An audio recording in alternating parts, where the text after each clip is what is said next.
Good afternoon, and welcome to the third day of the Federal Reserve's Uneven Outcomes in the Labor Market Conference. It's a pleasure to join so many researchers, policymakers, and practitioners interested in understanding the labor market and its implications for the overall economy and the financial well-being of workers. At the Federal Reserve, the labor market is often top of mind. As many of you are aware, the Federal Open Market Committee has a mandate to effectively promote maximum employment and price stability. My FOMC colleagues and I strive to find the balance between these objectives, and when considering how best to promote a healthy economy, it's important that the Fed supports a labor market that works for both employees and employers. Today, I'd like to highlight the role of small businesses and entrepreneurship in the U.S. labor market, and in turn, the importance of access to capital in creating and maintaining jobs in those businesses. I'm sure many of us know business owners who put their own personal savings, even their homes, at risk to start or to grow their businesses. I will discuss why external sources of capital and financial institutions that provide access to capital are vital for both successful small businesses and a robust labor market. There are many pathways for workers to find employment. For some, entrepreneurship offers the opportunity to fulfill a personal goal, to create a new business, or to have more control over their careers. While not all startups are successful, many grow into stable businesses that employ additional workers. In fact, small businesses currently employ nearly half of America's private sector workers and have accounted for over 60% of net new jobs since 1995. Throughout my experience as a banker, a bank commissioner, and a Federal Reserve governor, I have been inspired by the success stories shared by entrepreneurs from across the country. At the same time, I've also heard about many of the difficulties they face, particularly in hiring and retaining employees and sourcing capital for business operations. For example, a bakery owner in Texas recently shared the challenges her business has faced in hiring and retaining workers. Another small business owner in Maryland shared the difficulties that he's faced in accessing capital to open new restaurant locations. While these are just two examples that I've heard personally, I know that it can be very difficult for many small businesses to find qualified workers and access the capital they need to grow. As policymakers, considering making changes to existing rules and expectations that may impact a business's access to funding sources, we need to identify and to understand any potential unintended consequences of these new policies, especially if those policies may affect the ability of small businesses and entrepreneurs to access capital. While many of these challenges are typical hurdles for entrepreneurs and startups, the pandemic created new complications for businesses, small and large. Firms owned by women and minorities were particularly vulnerable due to many being newer businesses, more fragile financially, and more likely to be part of the sectors hit hardest by the pandemic, including food services, personal services, and retail. Yet while many small businesses shut their doors due to the effects of the pandemic, in 2020, the U.S. saw a boom in business creation, which began shortly after the initial lockdown period. This increase has continued long after the labor market recovery.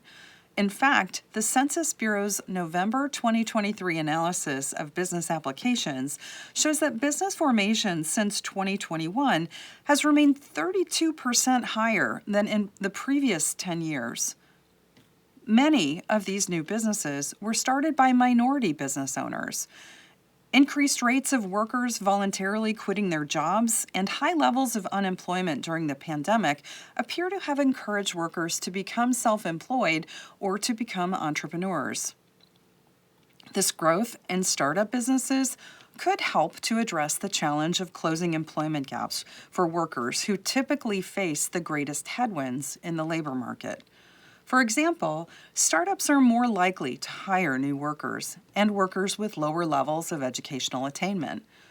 New businesses have also been responsible for a surprising amount of job growth, with an average of nearly 1 million jobs created each quarter from early 2021 through the beginning of 2023, which is significantly higher, at a higher pace than was typical prior to the pandemic. Of course, in order to create jobs, small businesses need access to sufficient amounts of affordable credit and capital to form, grow, and succeed. Otherwise, they may underperform, not reaching their growth potential either in revenue or employment. The share of small businesses reporting that they rely on personal sources for capital increased about half in 2019 to 2/3 in 2022, according to the Fed's Small Business Credit Survey, or SBCS, from that year. This suggests a high degree of personal risk for owners and their workers. Moreover, personal financial resources are often limited, which can constrain growth. Ideally, small businesses should be able to access external funding, which can be a key to their growth and to their stability. Most businesses that seek external financing turn to banks, community banks, and some larger institutions. Community banks remain an essential resource for many small businesses to access capital to support their businesses. These banks are focused on relationship banking, which uniquely positions them to meet the challenge of assessing the creditworthiness of local small businesses. Community banks make greater investments in small business lending relative to larger banks. Furthermore, according to the 2022 SBCS, small businesses were more likely to be satisfied with their experiences when dealing with small bank lenders than with large bank lenders or other finance companies. I'd like to take a moment to share some of the ways the Fed supports small businesses through community banks. First, the Fed engages community banks through its Community Depository Institutions Advisory Council, or RCDAC, which advises the board on matters of public policy. CDAC members include community bankers who provide insight and information about the economy, lending conditions, and other issues that they see firsthand in their communities. Second, the Federal Reserve supervises and regulates smaller banks based on a variety of factors specific to their size, their condition, their risk profile, and their business model to assess their safety and soundness.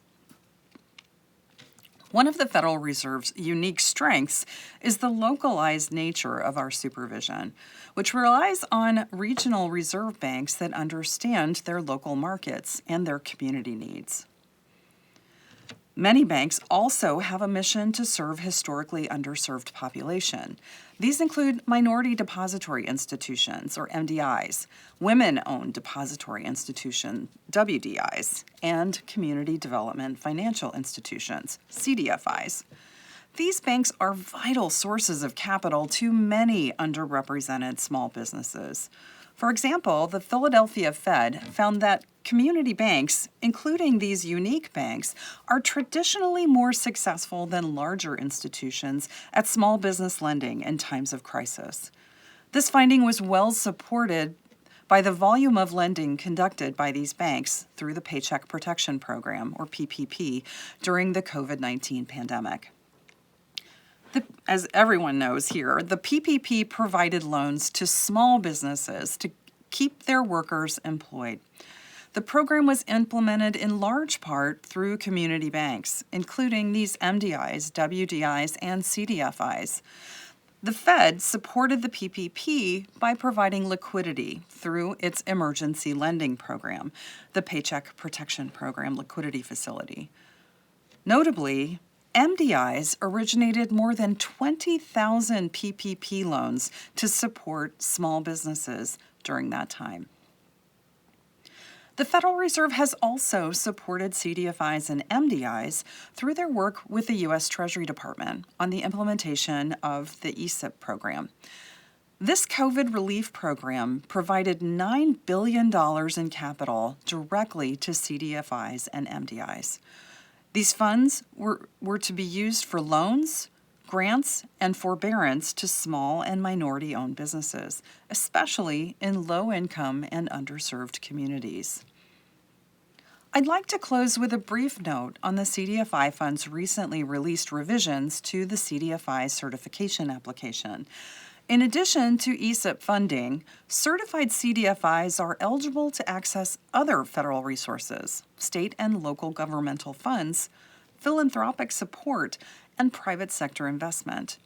I look forward to engaging with community banks as they and other financial institutions begin to digest these revised application requirements.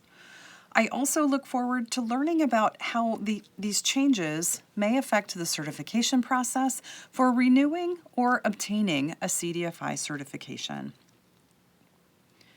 The Fed continues to support the growth of startups and small businesses as a means of creating opportunity for all workers. This afternoon's discussion will focus on how employer structure and financing may affect employee wages and benefits. I'm excited to see that new research will be presented at this event, and I look forward to our ongoing discussions about labor outcomes.